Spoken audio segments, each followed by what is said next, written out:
வணக்கம். இன்றைக்கி எப்படி பஜ்ஜி செய்கிறதுன்னு பார்க்கலாம். அதுக்கு 2 கப்பு கடலை மாவு, அரை கப்பு அரிசி மாவு, 1 ஸ்பூன் மைதா மாவு, 1 ஸ்பூன் சோம்புத்தூள், உப்பு தேவையான அளவு,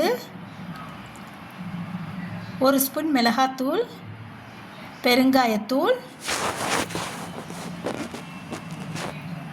கொஞ்சமாக சோடா மாவு.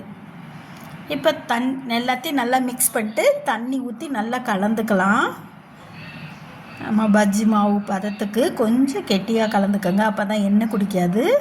ரொம்பவும் தண்ணியாக கலக்கக்கூடாது. இப்போ வாழைக்காயில் ஒரு பக்கம் மட்டும் அந்த தோலை நம்ம எடுத்துட்டு சிப்ஸு கட்டையை வச்சு நல்லா செதுக்கி எடுத்துக்கலாம். நம்ம கொஞ்சம் சின்ன வாழைக்காய் ஓரளவுக்கு சிப்து, அது முழு பஜ்ஜியாகவே நான் போடுறேன்.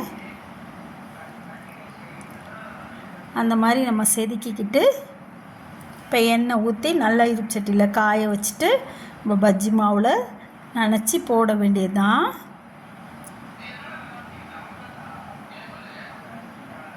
இந்த மாதிரி அளவில் நீங்களும் பஜ்ஜி மாவு கரைங்க, எண்ணெய் குடிக்காது. நல்லா புசு புசுன்னு உப்பி வந்திருக்கு பாருங்கள். இப்போ 2 பக்கமும் செவந்ததும் எடுத்துக்கலாம். நான் தேங்காய் சட்னி செஞ்சு வச்சுருக்கேன் பஜ்ஜிக்கு. இந்த மாதிரி செஞ்சு சாப்பிட்லாம்.